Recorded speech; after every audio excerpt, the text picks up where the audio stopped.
merchant website where they can be stolen. You're also seeing a lot more with tokenization, so getting stuff on your mobile, you don't have to use a card anymore. That's also already done.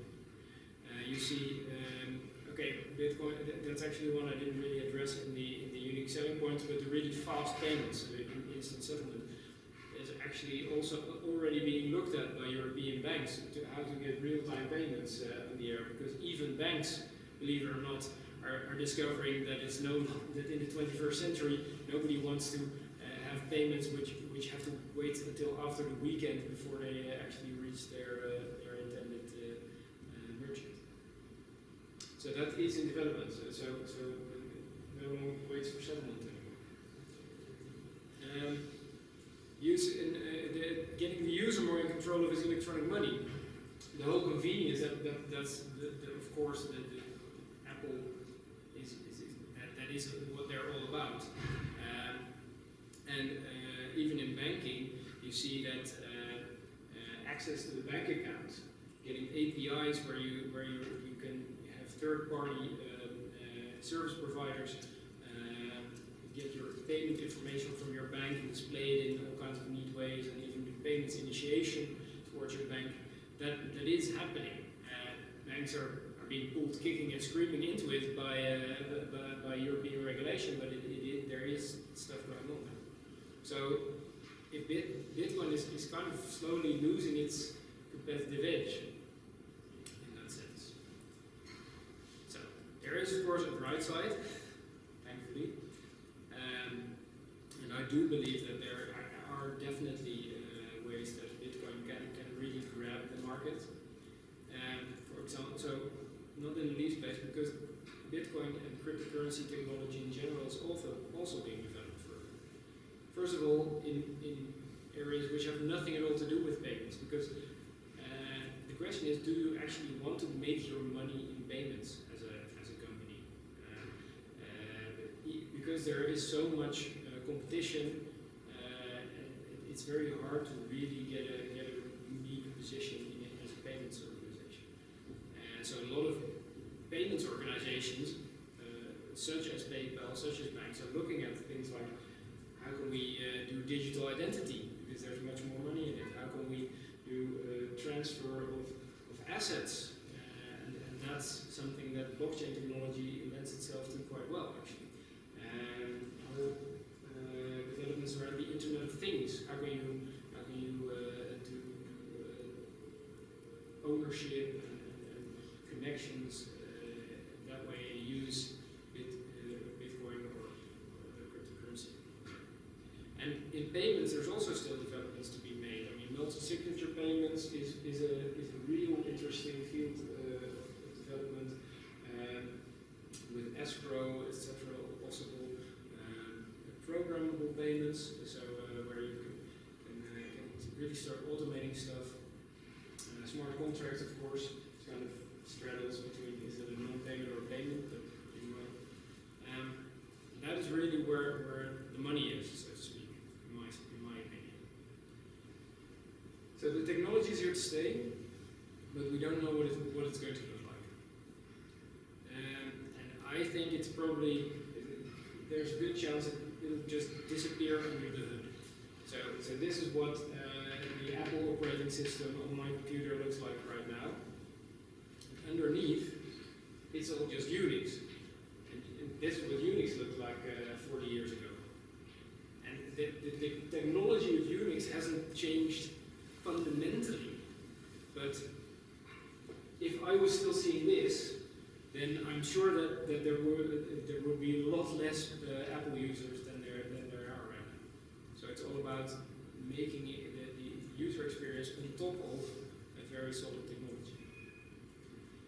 And there are still, because I looked quickly around the web this morning, and yesterday there was in Financial Dagblad an article that banks are starting to rally against Google and Apple Pay, and they're saying, yeah, because maybe we should keep them out of Europe because we have privacy and security concerns around non-banks doing payments. because they're afraid to lose business. But the whole argument that privacy and security are important in payments, that can help if you frame it correctly to also support all kinds of cryptocurrency developments.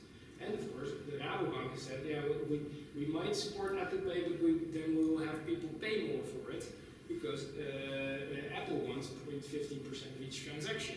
So it costs Rabobank more, so we're going to put those costs towards consumer. And hey, suddenly consumers are going to see that there are actual price differentiations between certain different payment methods, and then the whole cost aspects of cryptocurrency could become very much more interesting again. And banks are feeling under threat. This is a slide which comes from ING at the payment summit in December.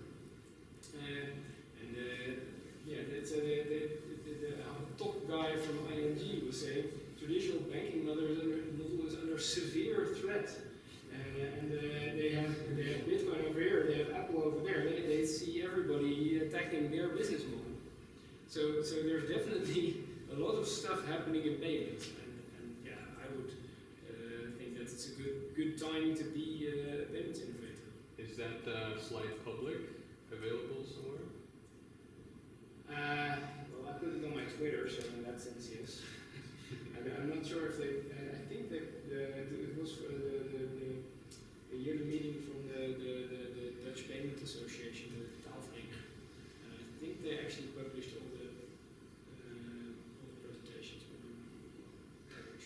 It will become public once this presentation is put on the website by Boersma. I'm assuming that these presentations will be put online. Yeah. So that's basically rounding up my story. I think there's a lot of potential in payments innovation, and it's looking for the right contexts to use this technology to really leverage its benefits. Thank you very much.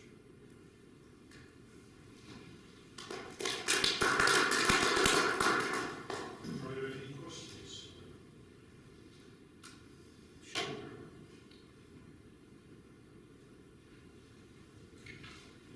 I just wanted to make a remark about the dynamics of the approach.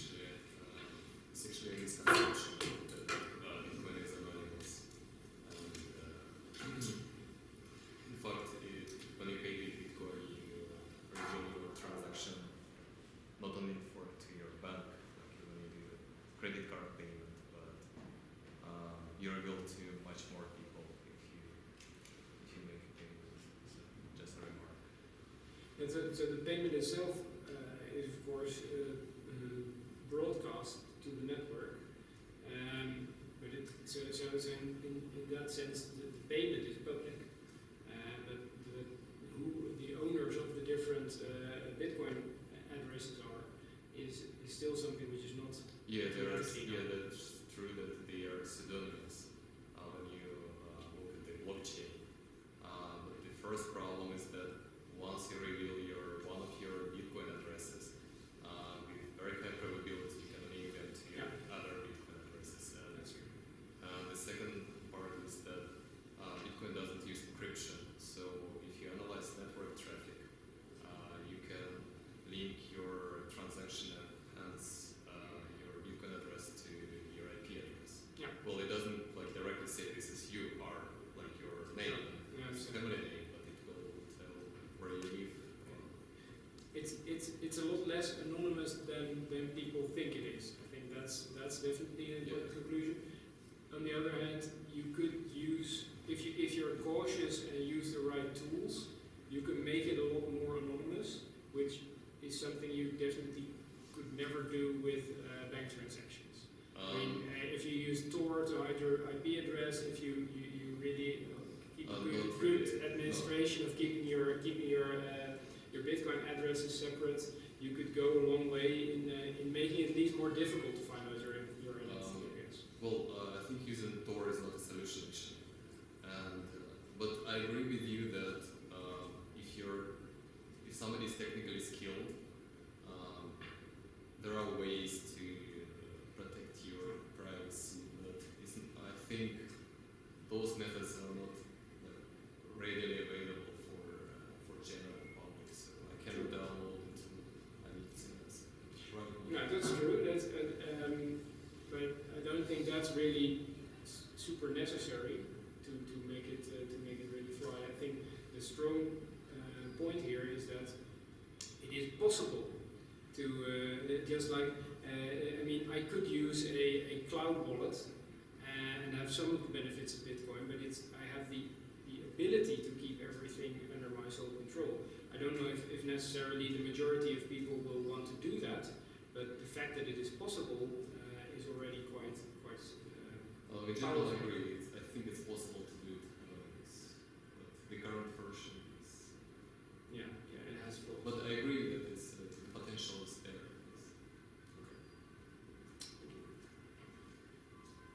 For me, Bitcoin has another advantage I didn't actually speak about that, is that I can get outside the fiat system. That's very big for me. And it gives me an extra choice. Yeah. Like when something happens to the fiat system, like the euro, you can go outside. So you don't get punished when like the euro crashes or something. Whereas Sure. you have the choice, you can go outside the system, so Yeah. it gives you some security or something. In a general sense, having more choices is always good. Yes. Because at the very least, you have competition between the different alternatives, and that always helps more than if you have only one choice and it's kind of a monopoly situation. I think it's very good also from a sustainability and robustness of the system standpoint to have more different ways which are not dependent on like a banking system which you can fall over, and then you still have alternatives. So I totally agree with you that is definitely a benefit. And there's another benefit, is that I am the banker. Yeah. I don't have a central bank, there's no bank that controls the money or that has the money. I control it myself. But that's also a disadvantage in some way, right? That's For me, or what? You can lose it or something like that? yeah, for example, there's more responsibility on the owner's side. That's good, right? Well, it depends. It gives you you again have more chance to differentiate because you may want to be more in control of your own money, whereas my grandmother, is always a good example of this. I would be very hesitant to have her in control of her own Bitcoin wallet because she hardly knows what to do with her computer as it is. I can understand because it's what you do for Yeah. technical or to. But at the same time, we don't want a payment system which is focused on kind of people who have zero knowledge of IT, and we as people who do know or do want that to have that responsibility have no choice because it's just but everything has to be regulated by banks, for example. So I think I agree with you that it's definitely always good to have choice. I don't think that we will ever get to a point where the majority of people will say, I want to have sole control of my financial situation. Well, it might happen like in Greece, but there's now a paper on it. So maybe they say, hey, and it wasn't like Cyprus.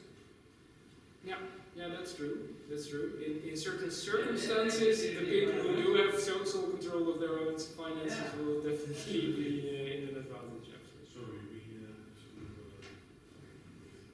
Yeah. So please, a bit of pause for Jacob van Boersma.